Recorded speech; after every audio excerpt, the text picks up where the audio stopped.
som la Mariona. I la Sònia, tècniques del programa Sigues tu, que el coneixeu?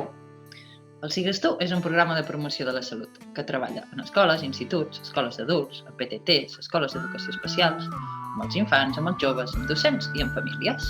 I des de l'any passat tenim una proposta per casals. Així doncs, us proposem un seguit de jocs i activitats pensades especialment pels casals d'estiu, per treballar les 5 emocions bàsiques que trobareu penjada a la nostra web.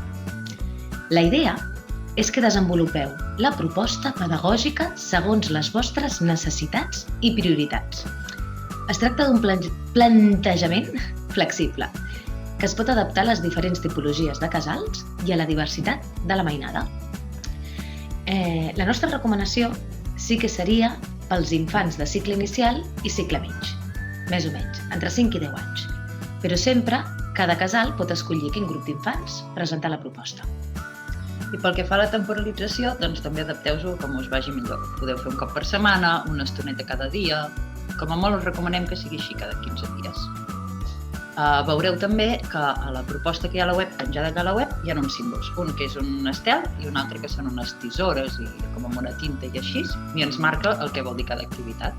L'estel són activitats més mogudes i les tisores, doncs, activitats més artístiques.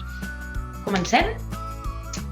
Podeu començar presentant l'emoció, explicant la seva funció, com la noto en el cos, quina cara poso, què tinc ganes de fer quan em sento així.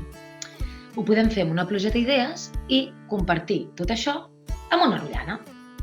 Després, per grupets, podem proposar als infants que facin una petita representació de l'emoció. Pot ser mímica per explorar l'emoció corporal, o bé amb diàleg, per treballar la comunicació, o bé fer un balli que la representi. També ho podem fer a través de la plàstica i de l'expressió artística, com dèiem abans.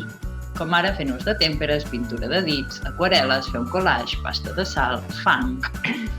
I no pot faltar la música. A la proposta que hi ha penjada amb el PDF veureu que hi ha un recull de músiques per emocionar-se i allà tenim tot un ventall de varietat. Ei, un aclariment. Aquesta part pot ser més o menys comuna en totes les emocions. És a dir, que ens pot servir de punt de partida cada cop que presentem una emoció diferent als infants. En els següents vídeos us explicarem diferents jocs relacionats amb una de les emocions bàsiques. Gaudiu! Fins aviat! Adeu!